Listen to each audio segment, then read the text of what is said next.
I'm going to try a new attempt today, sort of a less is more thing, where I'm just going to have the one table and watch what's going on here.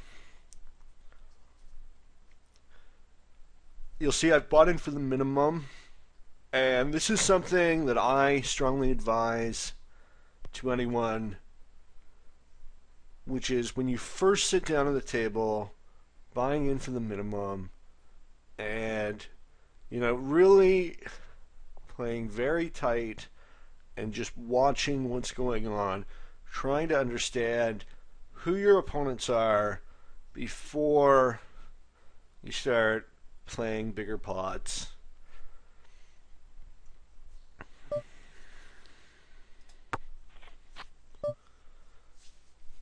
And I don't think there are all that many trivial decisions in poker. So, despite the fact that I don't have anything on the flop, I think there is some merit in betting there just on the fact that I can take down the pot. You'll see I chose not to. I think you always, especially heads up, you always have to consider betting no matter what. Of course, you don't always have to bet, but you always have to bear that in mind.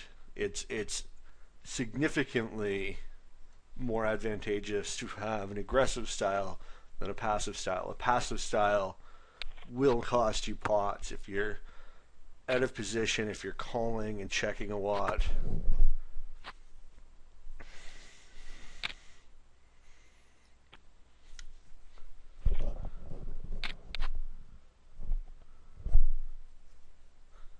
This is the sort of hand which I would have opened, but I won't play to a raise despite decent connectivity and the chance to make the nut hearts there and position.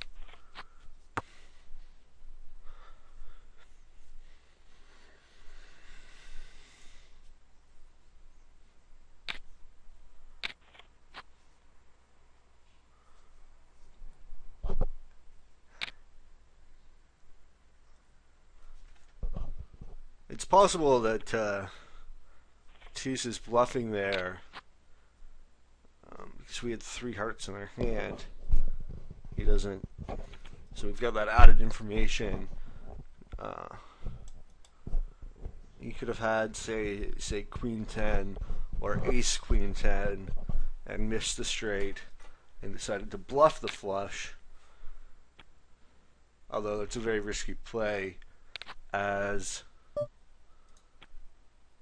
the guy from Hungary, Dayba 2, could easily have been barreling on the flush draw himself.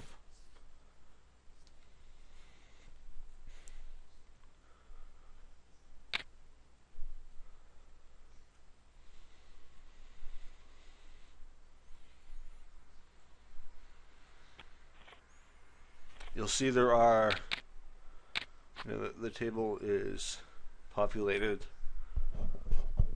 almost entirely by short stacks. And note that the new player posted in the 6max game, and Howie has been open limping with some frequency.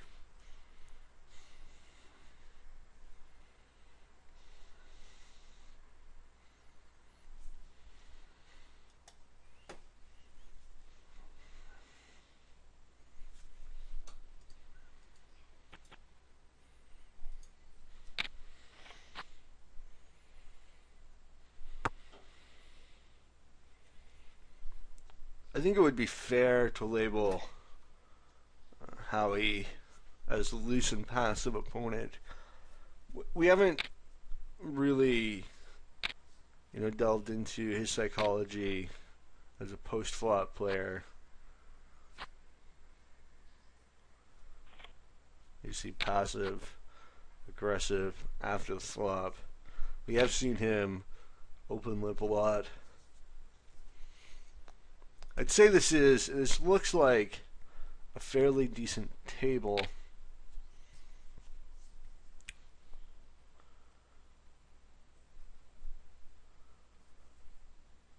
There's a decent amount of limping, open limping, which is usually a sign of profitable, of your opponents making mistakes that you can exploit, profit from.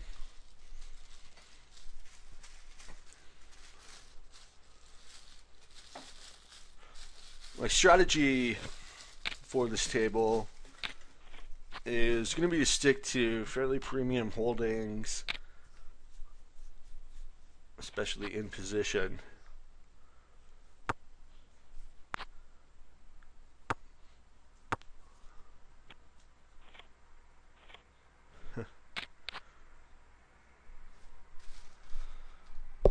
And going to, while I wait for good hands, I'm going to attempt to label my opponents to various category of player style.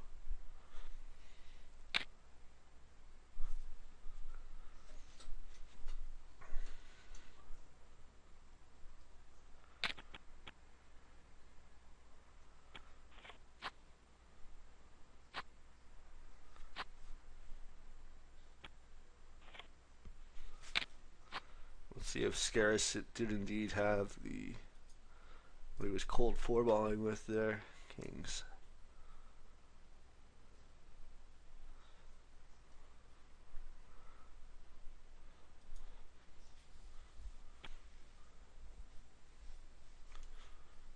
Especially, very standard play with the one of the re-raisers being a minute stack going all in.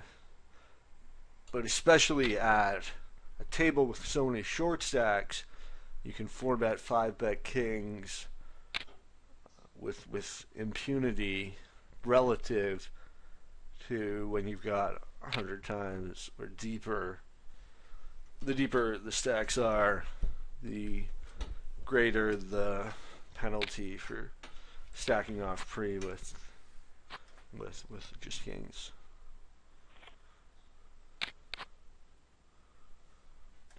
It's hard to fault the Beavers' play there. Again, especially short, rough equity wise to be free rolled.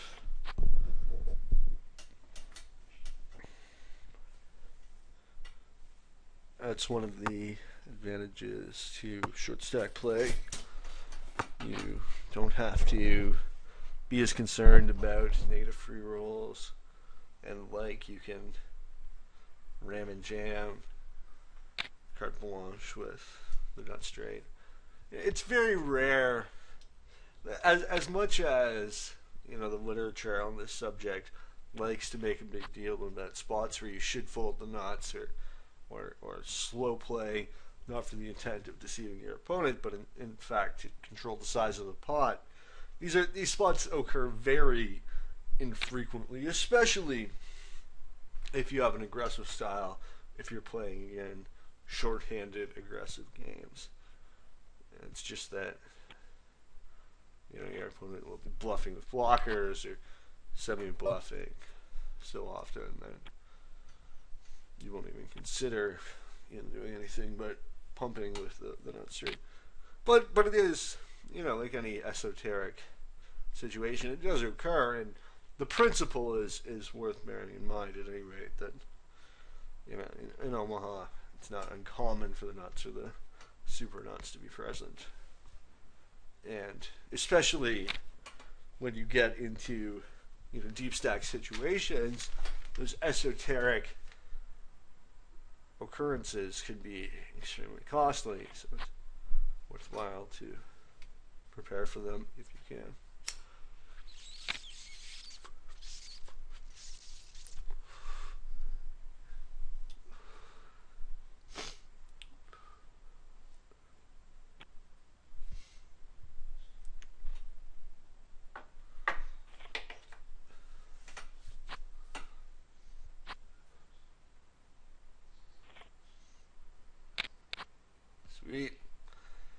just get my big blind.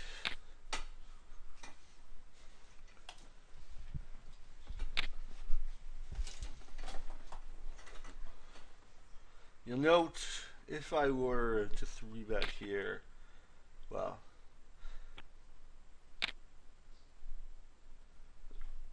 if Scarius had folded, I would have 3-bet to 19.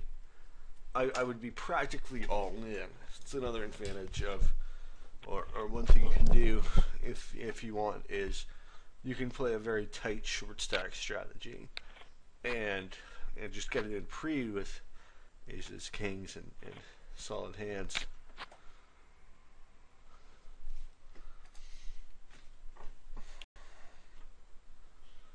By the time you're 3-betting, you've committed enough of your stack that you can profitably shove, pretty much any flop when you have aces.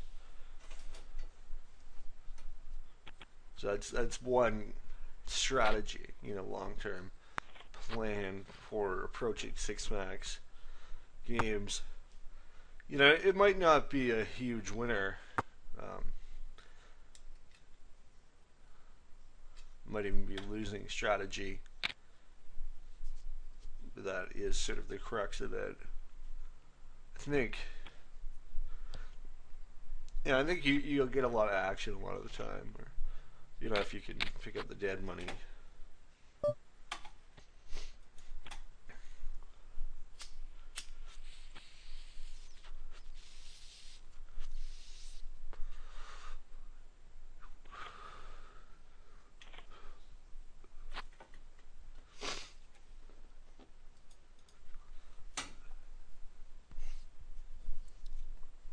Now I see why they always use 4 tables at a time.